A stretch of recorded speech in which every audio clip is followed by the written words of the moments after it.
everyone, I'm Tash from Heart and Design. Things you're going to need. You'll need watercolour paper, you'll need a pencil to draw and a kneadable eraser to draw. It's really useful to have spare coloured paper that you just swatch out colours on whilst you're doing it, just to make sure you've mixed the right colour that you want. You'll need a liner pen if you decide to use that at the end, it's optional. You'll need watercolour brushes that are a bit out of shot over here. So you need watercolour brushes of different sizes, but they don't have to be watercolour. If you're just starting out, just use whatever you have, whatever brush you have. Okay, it would be good to have a little bit of a mixing palette, something that you can mix in, and if you have the sheets that are available on my website for download, you'll have the image in front of you as well.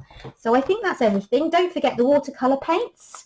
You can always use watercolour pencils as well, which you can, I don't know if you know, if you don't, you colour in with them like normal pencils, then you activate them with water on a brush, and then they start to act a bit like watercolour paints. However, I have 2 tins of different blocks, watercolour blocks. They're also available in tubes. It just depends how you work. I didn't warm to using tubes much. I like to use my blocks. But everybody is different. So the first thing we need to do when we've drawn it out is make sure that we've pushed back our drawing with a kneadable eraser. Now this is because watercolours tend to be quite transparent because they are watery in nature. So anything you have drawn, you'll be able to see quite clearly unless you push it back.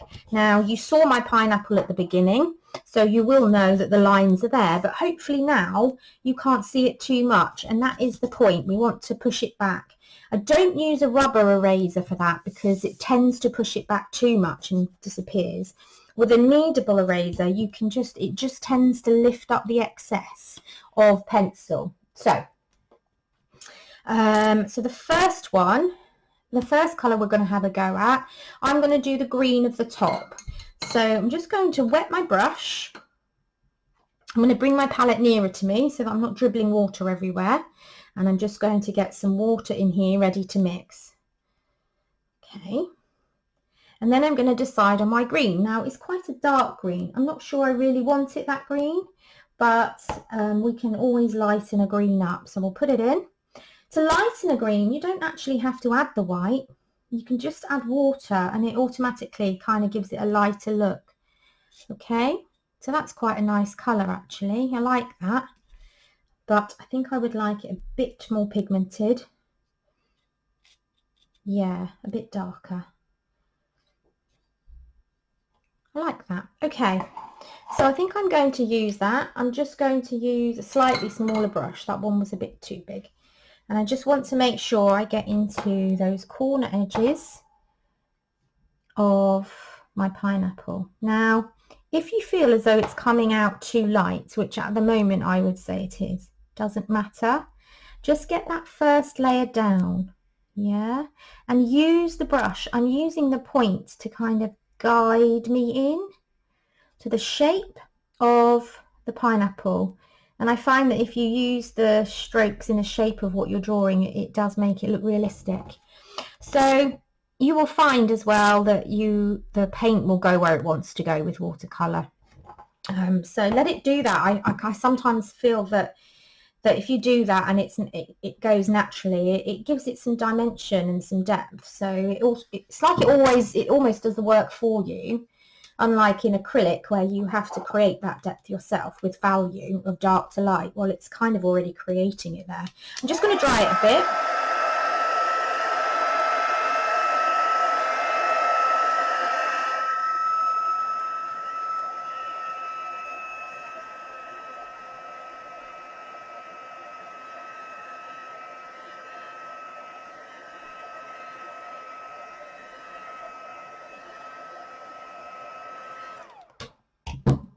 Okay, there we are. So I am going to go in again, I think, just to see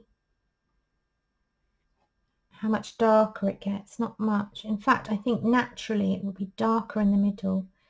So let's just add a bit more in the middle and see what happens. Yeah, I'm liking that.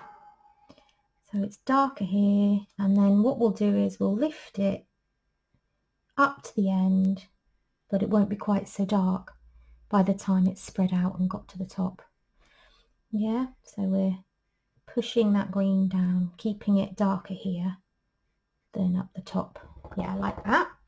Now here we can hardly see that one, so we'll do that. Okay, we're looking good. It's looking spiky. So the next colour we need is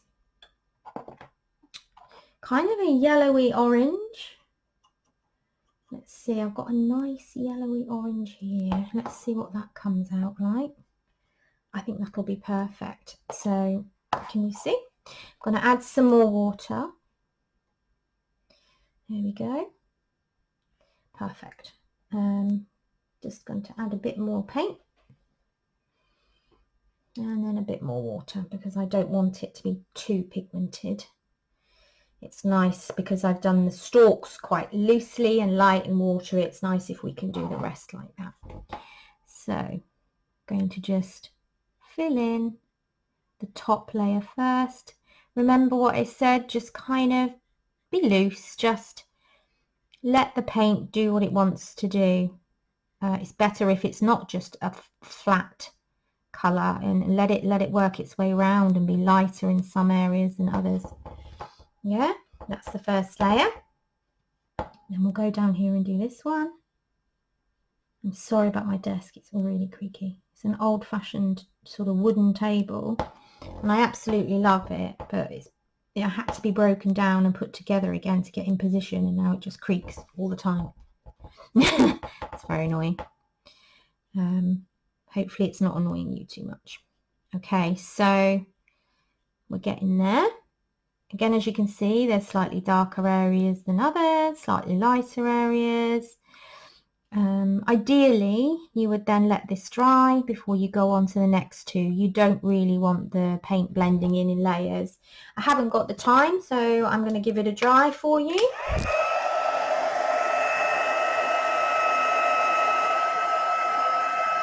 By the way, you can just use a hairdryer. This is just a heat tool, a crafting heat tool.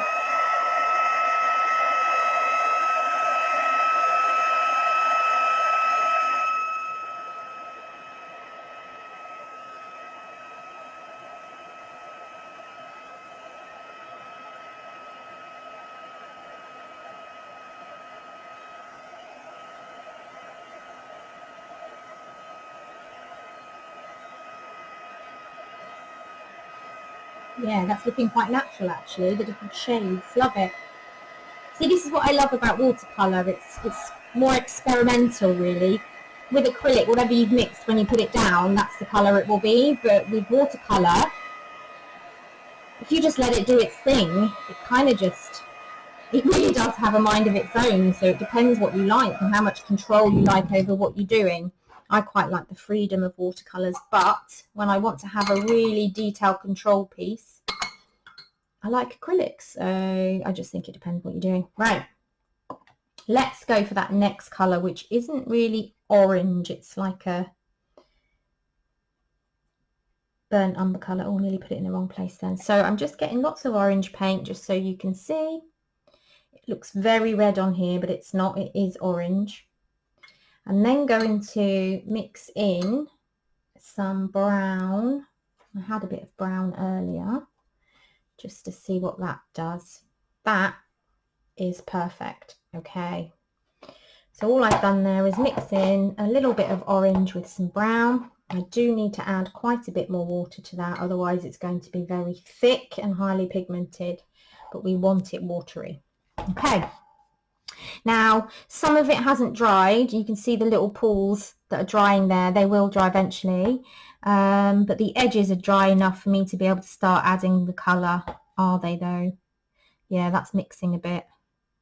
This is the trouble with watercolour. You do really, if you don't want your colours to blend into each other, you've got to make sure those layers are dry. I don't mind that though. Like I said, I quite like the fact that watercolour has a mind of its own, and you don't really want to have too many white gaps. You don't want to be afraid to go right up to the edge and then leave a white gap, because that doesn't look natural. I mean, we're not going for hyper realism here anyway, it's just fun. Okay, there we go. So I'm not liking how that's, I think that's too watery. I'm not liking how that's gone down, so I'm going to add some more colour. Gonna have to add a bit more of the orange as well as a bit more of the brown. Load the brush really well and then just let it drop into the mix. Better. Right, the colour's the same, but it's a bit more pigmented. So let's see. Yeah, that's better. It was a bit too loose, a bit too pale. There we go. So now let's go with the bottom part. Get some more paint on my brush. There we go. Now the magic happens when it's all dry, and just for if you were more advanced, you might go in and you'd add more detail and things like that, but this is just something for your scrap, your script. Get your words out, Tash. Your sketchbook or your scrapbooks or anything that you do crafty paper wise. Okay, so there we have it. Now I'm gonna let that dry. You will see that brown colour dry and the colour will fade a bit. At the moment it looks quite in your face, but it's not.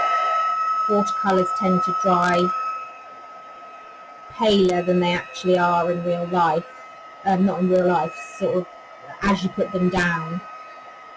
There we go. Almost dry. I like that. So we don't really need to do any more paint as such, but you could start going in, like I said, you could put some of the darker in on the yellow. You could maybe even go darker on the dark bit and try and make it more realistic pineapple-y. But you know, this is just an abstract drawing that we're going in with. So for now, my next stage would be to come in and use my liner and start finishing off the outline of the drawing, because this is more of an illustration than a painting. We're learning how to draw here. We're learning how to draw illustrations. We can do that.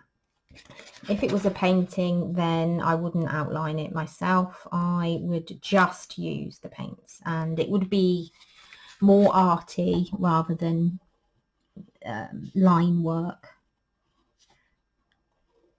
A bit more abstract. There we go. It's coming together a bit more, as you can see.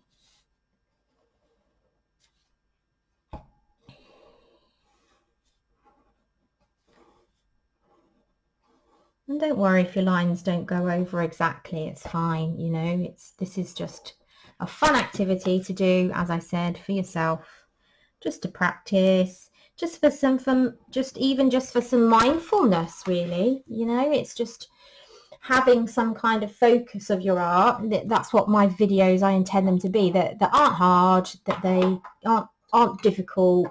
You can just come along and have a little bit of fun with it, and no pressure.